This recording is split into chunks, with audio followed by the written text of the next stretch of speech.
मैं विजय कुमार पटेल आप सभी का मेरे चैनल विक्ट्री विद पटेल में स्वागत करता हूं। हमने इससे पहले छत्तीसगढ़ के इतिहास में, प्राचीन छत्तीसगढ़ के इतिहास में, ऐतिहासिक काल के अंतर्गत बहुत सारे राजवंशों की हमने बात की थी।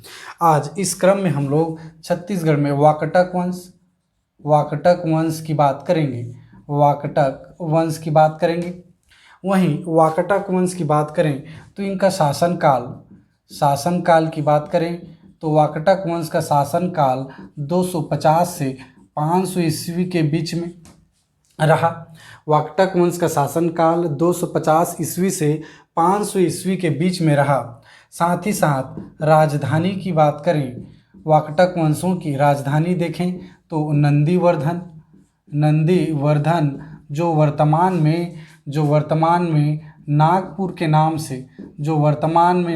के नाम से जाना जाता है। वाकटक वंशी की राजधानी रही नंदीवर्धन, नागपुर।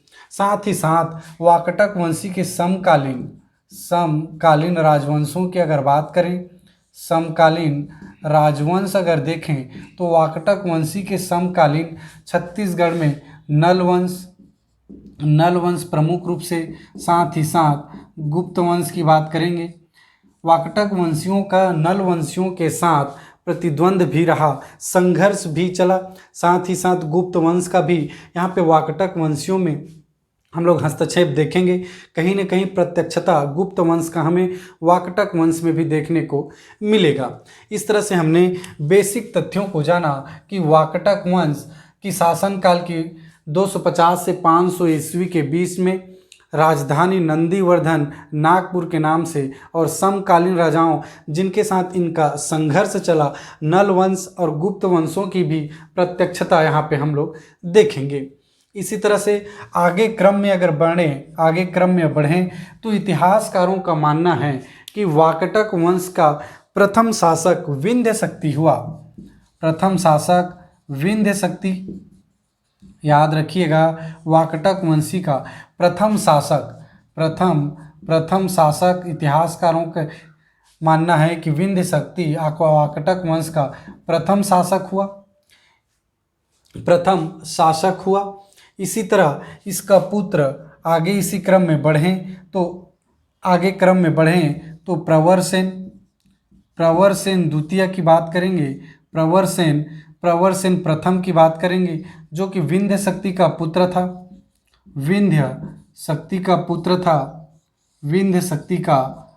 था। इसी क्रम में सबसे पहले हम लोग राजाओं को देख लें, फिर उनसे रिलेटेड हम लोग फैक्ट्स को याद करते चले जाएंगे। तो इस तरह से हमने देखा विंध्यशक्ति इतिहासकारों के हिसाब से वाकटक वंशी के प्रथम शासक के रूप में हम लोग देख रहे हैं विंध्यशक्ति, प्रवरसेन। साथ ही साथ आगे अगर बढ़ें तो रुद्रसेन प्रथम, साथ ही साथ पृथ्वीसेन प्रथम। आगे देखें तो यही देखेंगे रुद्रसेन द्वितीय,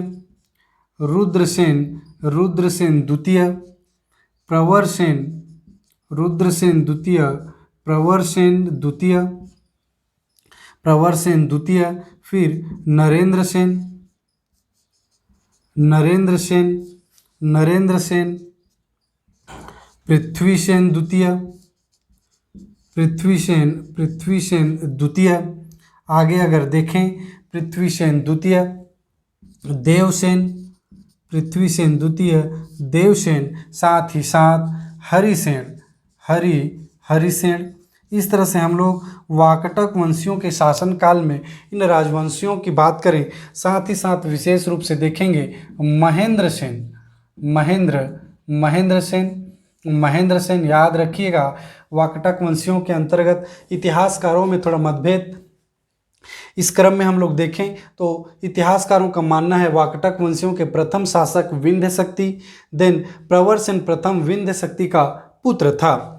व्यवस्थित रूप से देखें तो हम लोग देखेंगे रुद्रसेन द्वितीय से हम लोग देखेंगे कि रुद्रसेन द्वितीय का विवाह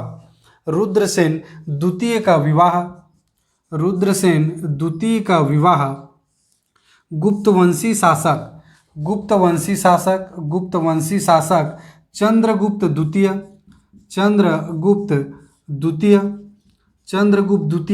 की पुत्री चंद्रगुप्त द्वितीय की पुत्री प्रभावती से हुआ। प्रभावती से हुआ। इस फैक्ट को याद रखिएगा कि रुद्रसेन द्वितीय का विवाह गुप्त वंशी शासक चंद्रगुप्त द्वितीय की पुत्री प्रभावती से हुआ। इसी क्रम में अगर आगे बढ़ें तो प्रवरसेन द्वितीय, इसी क्रम में आगे बढ़ें तो प्रवरसेन द्वितीय, आइए विस्तृत रूप से देखें। प्रवरसेन द्वितीय हमने देखा रुद्रसेन द्वितीय का विवाह गुप्त वंशी शासक चंद्रगुप्त द्वितीय की पुत्री प्रभावती से हुआ। इसी क्रम में देखें तो प्रवरसेन द्वितीय रुद्रसेन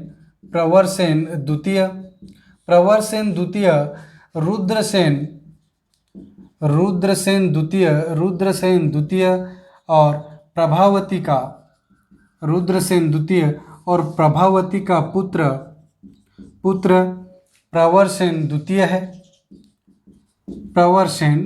द्वितीय है। याद रखिएगा कि रुद्रसेन द्वितीय का अल्प समय में मृत्यु के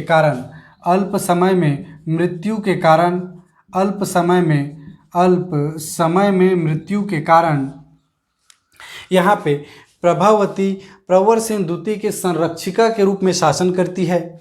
अल्प समय में मृत्यु के कारण रुद्रसेन का प्रभावती यहाँ पे संरक्षिका के रूप में शासन करती है।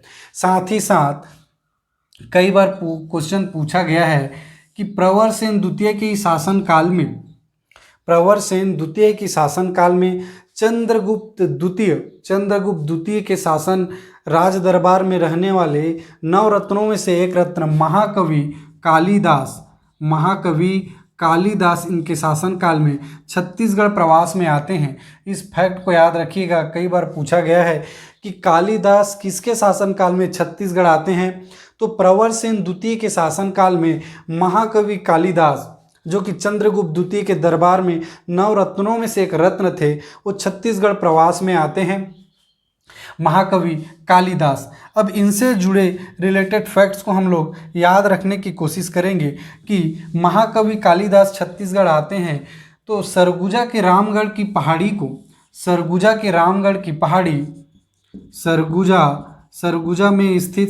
जिले में छत्तीसगढ़ में स्थित रामगढ़ की पहाड़ी की प्राकृतिक सुंदरता से मंत्रमुग्ध होके, प्राकृतिक सुंदरता को देख के महाकवि कालिदास इन्हें स्वर्ग का प्रवेश द्वार कहते हैं। याद रखिएगा, महाकवि कालिदास सरगुजा में स्थित रामगढ़ की पहाड़ियों की प्राकृतिक सुंदरता से मंत्रमुग्ध होके इन्हें स्वर्ग का प्रवेश द्वार भी कहते हैं। तो इस फैक्ट को भी याद रखिएगा कि स्वर्ग का प्रवेश द्वार किसने कहा और किसे कहा गया। इसी क्रम में अगर आगे बढ़ें तो यहीं पे कालिदास ने अपने ग्रंथ मेघदूत की रचना जिसका छत्तीसगढ़ी भाषा में अनुवाद मुकुटधर पांडे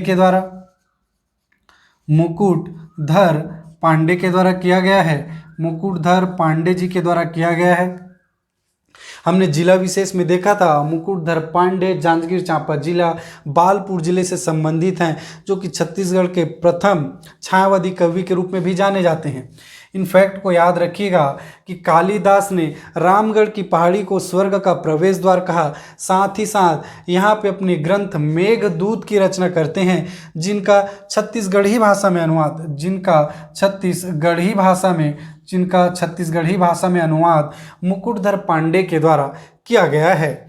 तो प्रवरसेन द्वितीय से रिलेटेड फैक्ट हमने देखा कि रुद्रसेन द्वितीय और प्रभावती का पुत्र प्रवरसेन द्वितीय की शासनकाल में कालिदास छत्तीसगढ़ प्रवास में आए और रामगढ़ की पहाड़ी सरगुजा में स्थित, जिन्हें स्वर्ग का प्रवेश द्वार कहा, प्राकृतिक सुंदरता से मंत्रमुग्ध होके, और साथ ही साथ यहाँ पे इन्होंने अपने ग्रंथ मेघदूत की रचना करते हैं।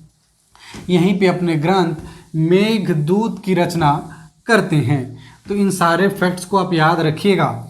इसी क्रम में अब आगे बढ़ें तो देखें नरेंद्र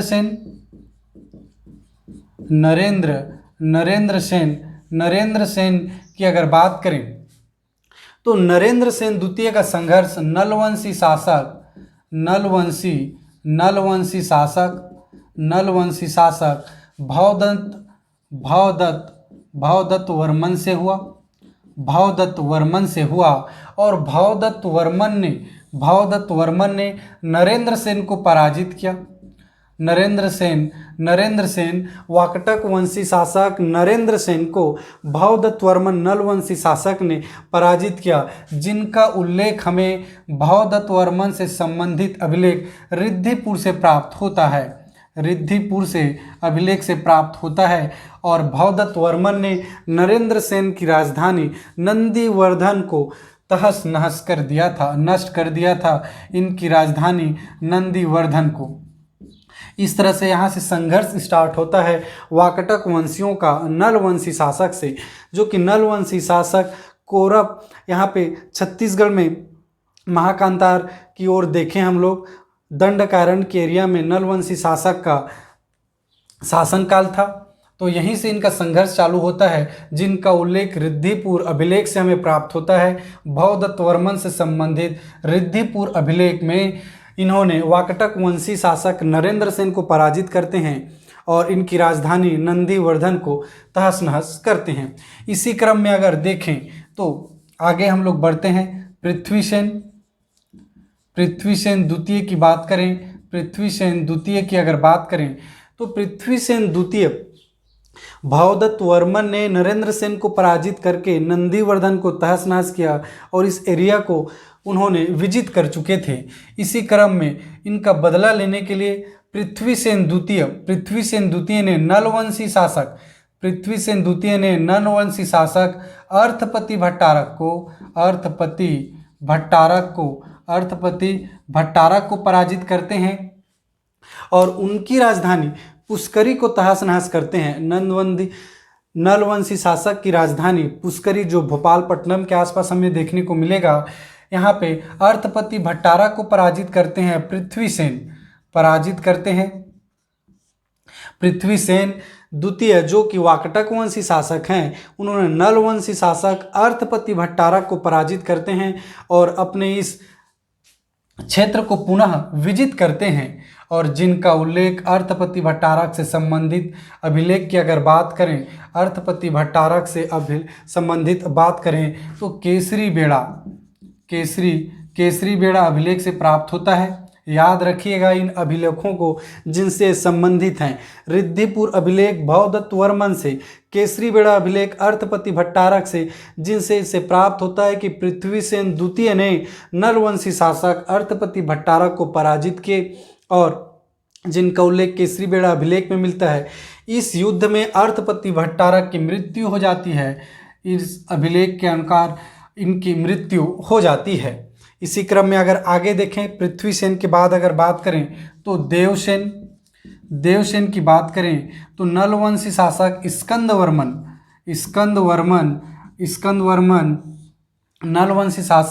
स्कंदवर्मन वाकटक वंशी शासक देवसेन को पराजित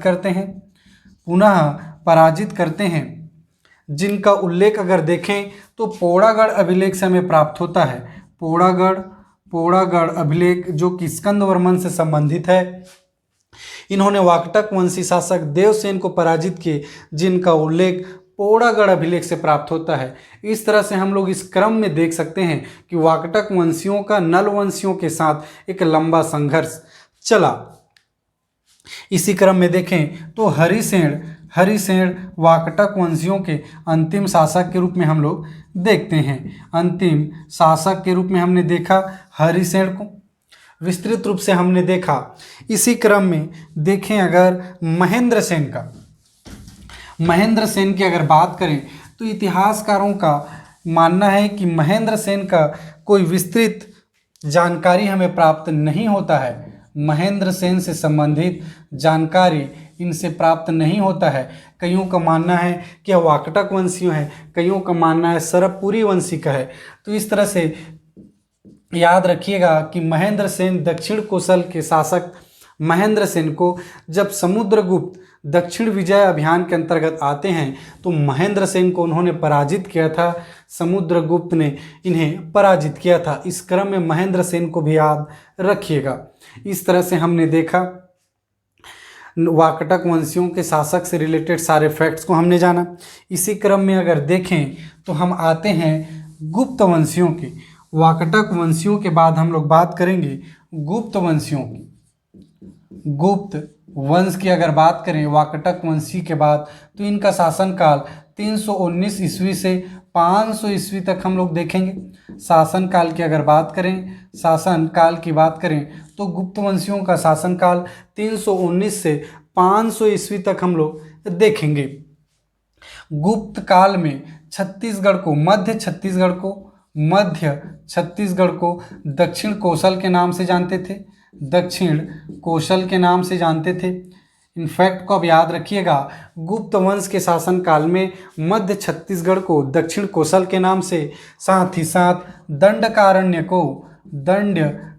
को महाकांतार के नाम से जानते थे। तो इन तथ्यों को याद रखिएगा। पूछा जा सकता है कि गुप्त वंश के शासनकाल में मध्य छत्तीसगढ़ को किस नाम से जाना जाता था, साथ ही साथ दंडकारण्य को किस नाम से जाना जाता था। तो दंडकारण्य को महाकांतार के नाम से और मध्य छत्तीसगढ़ को दक्षिण कोसल के नाम से हम लोग जानते थे। तो आगे देखिए, गुप्त वंशियों का छत्तीसगढ़ में महत्व की बात करें तो प्रमुख शासक के रूप में हम लोग देखेंगे समुद्रगुप्त की बात करें तो इन्हें भारत के नेपोलियन के नाम से जाना जाता है। भारत के नेपोलियन के नाम से जाना जाता है और इन्होंने ही गुप्त वंशियों में प्रथम शासक हुए जिन्होंने दक्षिण विजय अभियान के अंतर्गत इन्होंने दक्षिण कोसल के राजा महेंद्र सेन को पराजित किए और साथ ही साथ महाकांतार के राजा नलवंशी शासक के नेपोलियन के नाम से जाने जाते थे। इन्होंने दक्षिण विजय अभियान के अंतर्गत दक्षिण कोसल के राजा महेंद्र सेन को और महाकांतार के राजा व्याघराज को पराजित कर इन्होंने व्याघ्रहंता की उपाधि धारण करते हैं। साथ ही साथ समुद्रगुप्त की पत्नी रूपा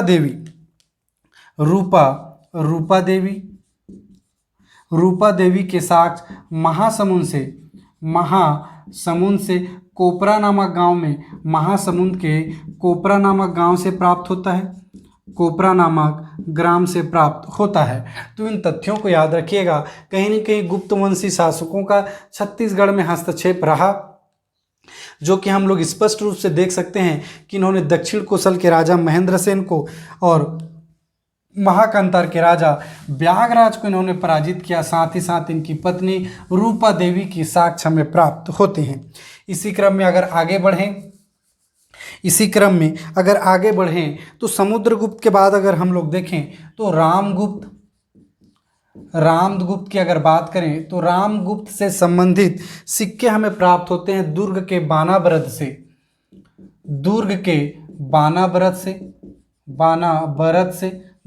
बानाबरत से हमें गुप्तकालीन सिक्के प्राप्त हुए हैं। साथ ही साथ आगे क्रम में अगर देखें तो चंद्रगुप्त द्वितीय हमने वाकटक वंशियों के अंतर्गत भी देखा था कि चंद्रगुप्त द्वितीय की पुत्री प्रभावती का विवाह वाकटक वंशी शासक रुद्रसेन द्वितीय से हुआ था।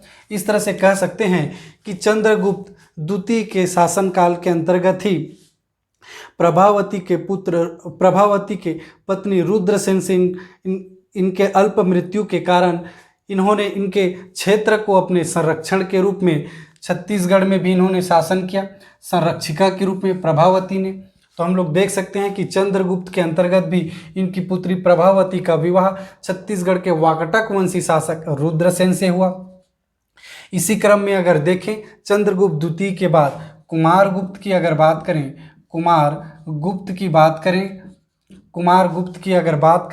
तो कुमारगुप्त से संबंधित रत्न जड़ित मयूर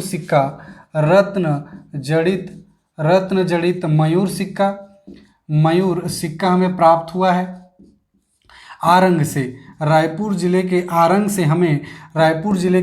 से हमें कुमारगुप्त से संबंधित रत्न जड़ित मयूर सिक्का हमें प्राप्त होता है। इसी तरह आगे अगर बढ़ें और देखें, कुमारगुप्त के बाद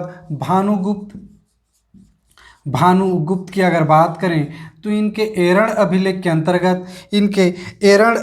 के अंतर्गत 510 ईस्वी में प्राप्त एरण अभिलेख के अंतर्गत छत्तीसगढ़ के शासक सरबवंशी सरबराज का वर्णन हमें देखने को मिलता है। साथ ही साथ गुप्तकालीन छत्तीसगढ़ में अनेक, जैसे बिलासपुर के ताला गांव का विष्णु मंदिर, साथ ही साथ रायगढ़ के पुजारी पाली का केवटिन का मंदिर गुप्तकालीन स्थापत्य कला का उदाहरण प्रस्तुत करती हैं। साथ ही साथ गुप्तकालीन कला और संस्कृति के क्षेत्र में कला एवं संस्कृति का स्वर्ण काल कहलाता है। इस तरह से हमने अनेक तथ्यों को देखा छत्तीसगढ़ से रिलेटेड गुप्त वंशियों से, जिसमें प्रमुख रूप से देखें तो समुद्रगुप्त, रामदूत के दुर्ग के बानाव्रत से सिक्के प्राप्त होते हैं। चंद्रगुप्त द्वितीय की पुत्री प्रभावती का विवाह वाकटक वंशी रुद्रसेन से हुआ। साथ ही साथ कुमारगुप्त के संबंधित सिक्के की अगर बात करें तो रत्न जड़ित मयूर सिक्का हमें रायपुर जिले के आरंग से प्राप्त होते हैं। तो इस तरह से हमने हर एक तथ्यों को विस्तृत रूप से देखा। अगर यह जानकारी, यह वीडियो आपको अच्छा लगा हो तो वीडियो को लाइक कीजिए, शेयर कीजिए, कमेंट कीजिए, और साथ ही साथ अगर मेरे चैनल पे आप पहली बार हैं तो चैनल को सब्सक्राइब कर बेल आइकन को दबाना ना भूलें, ताकि इसी तरह के अपडेट्स आपको हमेशा मिलते रहें। Thank you.